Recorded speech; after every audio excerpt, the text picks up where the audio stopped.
Vamos a hablar de este tema con el doctor Walter Gutiérrez, a quien agradecemos la visita, defensor del pueblo. Y bueno, queremos saber qué es lo que podemos hacer con autoridades que no quieren cumplir su tarea, porque aquí era clarísimo que los sujetos tenían que quedar detenidos. Bueno, miren, si frente a un delito confeso, un delito flagrante, frente a la posibilidad que la ley procesal penal le da a un operador del derecho como es esta fiscal, para poder iniciar todas las investigaciones y mantener detenidos a los culpables, vemos estos resultados, quiere decir que la lucha contra la violencia hacia la mujer va a fracasar, va a seguir fracasando porque está fracasando. El problema es la debilidad institucional, el problema es que, digamos, la primera línea de contención, que son las comisarías, en este caso han actuado bien, pero digamos que la primera línea de contención, que es las comisarías, la fiscalía, los jueces, no están entendiendo el papel que tienen que jugar en la lucha contra la violencia hacia la mujer. Recuerden ustedes el caso Arlet, en el que una sentencia indulgente, casi exculpatoria, ¿qué cosa teníamos que ver para que reaccione el sistema de justicia? Vimos cómo fue arrastrada esa persona, cómo fue llevada a una habitación, el hombre estaba desnudo, igual y con todo, y con eso los jueces señalaban que no había prueba suficiente. Entonces lo que está sucediendo aquí es que no se entiende claramente cuál es el papel que debe cumplir todas las instancias de la institucionalidad del Estado que tiene que atender estos casos. Claro, pero también asusta. O sea, ustedes como Defensoría, imagino que tendrán 80.000 casos que también les llega, porque asusta. Efectivamente hay algunos casos en donde la policía no actúa bien, eso hay que decirlo.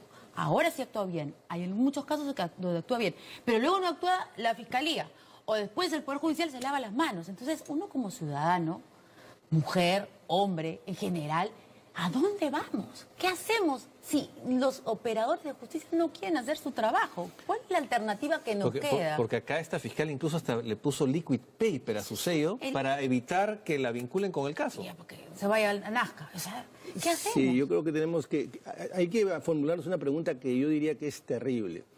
¿Hasta qué punto es viable un país, un sistema democrático donde la mitad está siendo asesinada o violentada y la institucionalidad no tiene la capacidad para responder? Nosotros creo que estamos en la urgencia de evaluar todo el sistema policial, las comisarías, respecto puntualmente de este tipo de delitos, los CEN, los Centros de Emergencia Mujer, y además también el sistema de justicia, la Fiscalía, el Poder Judicial, porque estamos viendo a cada rato cómo en el sistema de justicia se exculpa o se tiene sentencias muy condescendientes. Sí, condescendientes. Y también tenemos cómo es que se actúa con una total indiferencia. Por eso en este caso y en todos, no solamente no debería haber impunidad para los culpables, sino tampoco para los operadores. Claro, que sancionarlos. Pero sancionarlos duramente, porque acá, por ejemplo, parece ser que la fiscal desconocía el Código Procesal Penal, que indica que en caso de un transporte interprovincial, en un bus, sucede un hecho, el fiscal encargado es el de la siguiente parada o el de la parada de destino. Eso está clarísimamente especificado. Entonces no se entiende por qué ella quiso librarse de esto, ¿no? Mire, aquí hay desconocimiento, una cierta incompetencia, pero sobre todo, y lo más grave, indiferencia. Porque el derecho no es otra cosa que la positivización del sentido común. Todo está alojado, recogido en la norma. Por último, vamos a suponer, cosa que desde luego no les culpa, que no conociera, pero el sentido común... Claro, algo tenemos que hacer, claro, por supuesto. Buscar un pretexto para librarme de este tema. Además teníamos a los violadores delante de ella que habían aceptado su responsabilidad.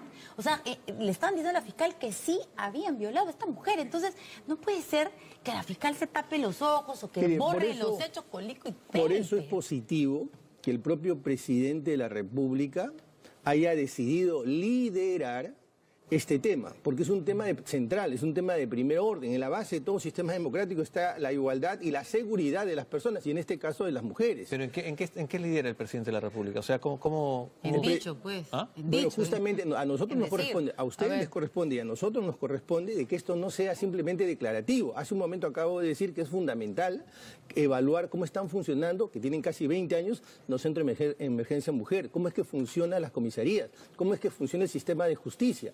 Hemos puesto aquí en esta conversación varios ejemplos. Es el momento de ver en qué línea de base estamos, qué cruda es la realidad. Porque estamos viendo a cada rato casos y vemos que no funcionan. ¿Cuántos miles de millones hemos invertido? Porque esa es la cifra. ¿Cuántos miles de millones hemos invertido en los últimos 15 o 20 años para atajar esta plaga?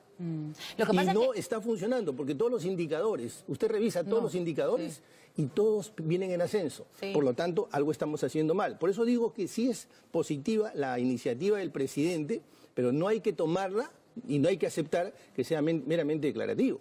Bueno, nosotros hace años, Federico, tú recuerdas, años, no sé si 15, 10 de repente, años, venimos acá tomando nota sobre jueces y fiscales que no hacían su trabajo, ¿no es cierto? Y hasta nosotros decíamos, bueno, pues hay que poner la cara del fiscal, poner la cara del juez, porque son los responsables de que esto esté avanzando, en general sobre la violencia en las calles, delincuencias, violaciones, etcétera.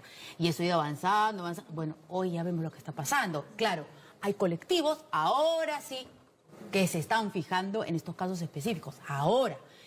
Pero querer solucionar solamente este caso de violencia de género, que lo hay, de maltrato, discriminación, que lo hay. Solo eso, no mirando el bosque de injusticia que hay en nuestro país, porque no hay coordinación entre la policía, la fiscalía y el Poder Judicial en nada. Entonces vamos a poner un parchecito, un pedazo de chicle en un huequito y va a terminar la reserva de agua cayéndonos encima. Es mucho más grande, defensor, mucho, mucho, mucho más grande que eso. Y lo vemos acá siempre. Bueno, O sea que la policía no va porque no tiene personal, no va a la casa que han robado, no agarran al asesino. No, y esos funcionarios que no tienen vocación, porque como dice el defensor, ¿no? Esta fiscal, supongamos que no le hubiera correspondido, ¿qué tenía que hacer? Poner a disposición a estos sujetos a quien correspondiera, pero asegurarse en favor del derecho de la víctima de que esto fuera procesado, no simplemente lavarse las manos y borrarlo todo con liquid paper, ¿no? Claro. Mire, yo lo que les puedo decir es que la Defensoría del Pueblo, a partir de esta gestión, ha puesto un especial énfasis en lo que es el combate contra la violencia hacia la mujer. Y les puedo anunciar que nosotros ya hemos hecho una supervisión de las comisarías. Vamos a hacer una supervisión de los centros de emergencia mujer. Vamos a reactualizar para este año la de las comisarías. Y si ustedes nos dan la oportunidad, aquí vamos a presentar los resultados y además de cómo está funcionando el sistema de justicia. Porque la Defensoría del Pueblo lo que es un supervisor de derechos humanos que nos permite saber cómo anda el Estado en el cumplimiento, desde luego, no solo de los derechos de la mujer, como usted bien dice, de todos los derechos fundamentales, educación, mire, se viene una huelga el 18. Es inaceptable que los profesores hagan una huelga afectando los derechos de los estudiantes. En esa tensión de derechos, la Defensoría siempre va a apostar, le adelanto, siempre va a apostar por los derechos de los más vulnerables, y en este caso son los estudiantes. El año pasado se han perdido más de 200 horas. Claro. Pero para regresar al tema, lo único, y permítame redondear esto, lo único que quiero decirle es que la Defensoría va a presentar un informe del estado de la cuestión, pero no solamente señalando los errores, sino las alternativas de solución que pueden darse a raíz del conocimiento que se ha adquirido por las deficiencias. Claro, de eso se trata, de arreglar las cosas, o sea, de cambiar esto que está pasando, ¿no? ¿Y ustedes no tienen capacidad, por ejemplo, de personal, digamos? Capacidad, por ejemplo, de personal, digamos, ¿no? De poder estar en las comisarías, o por lo menos una persona, porque lo que pasa es que uno llega a la puerta de la comisaría y al de la puerta nomás, ¿no? Al subalterno de la puerta, señor, mi esposo me pega y que vengo. No, señora, vaya, arregle sus cosas. Desde la puerta nomás. Entonces, si hubiera ahí alguien, la emergencia mujer no está, pues, en algunos sitios. Entonces, pronto, de repente, la Defensoría, de repente se pueden organizar y, bueno, en los sitios donde no está el SEM, que haya un personal de la Defensoría, alguien que pueda asesorar y además también vigilar que se cumplen los derechos de las personas. Existe un plan nacional contra la violencia de género. Quiero darle algo que probablemente usted ya conoce. pero creo que es importante que los ciudadanos también lo sepan. Ese plan del 2016 al 2020 no tiene presupuesto. Lo que no está en el presupuesto no existe. Claro, ¿de qué nos está hablando? ¿De esta ley que se aprobó? No, este es un plan nacional contra... En realidad no es el primero, es el tercer plan que existe. Es el tercer plan que son cuatrianuales. Sí. Estamos prácticamente en la mitad de este tercer plan. Claro, es un plan sin plata. El artículo 3 que aprueba esa norma dice que todas las entidades del Estado deberán llevar a cabo ese plan con su propio presupuesto, como si les sobrara plata, ¿no es cierto? O sea, para este tema, que es un tema que ahora se convierte en una política pública. Sí. Entonces, ahí estamos identificando ya un problema. A propósito de lo que usted me dice, la Defensoría del Pueblo es probablemente una de las instituciones que menos recursos tiene en el país.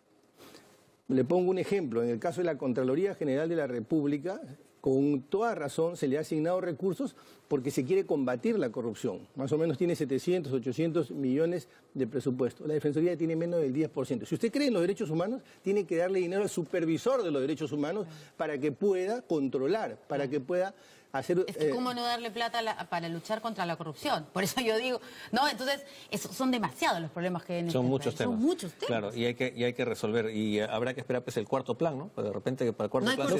Nosotros no vamos a esperar el cuarto plan, claro. Federico. Le anuncio que aquí vamos a presentar en menos de 30 días un informe de cómo está funcionando todo el sistema.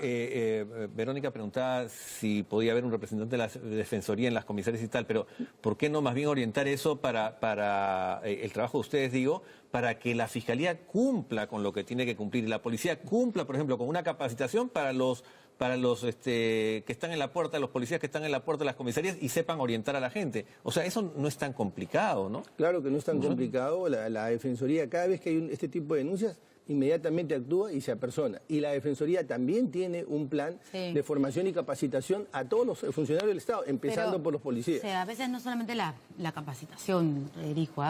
La semana pasada yo tuve un caso personal y un comisario, no el de la puertita, un comisario de una de las comisarías de San Juan del Lurigancho, de una de las tantas, ya había recibido la llamada de un superior.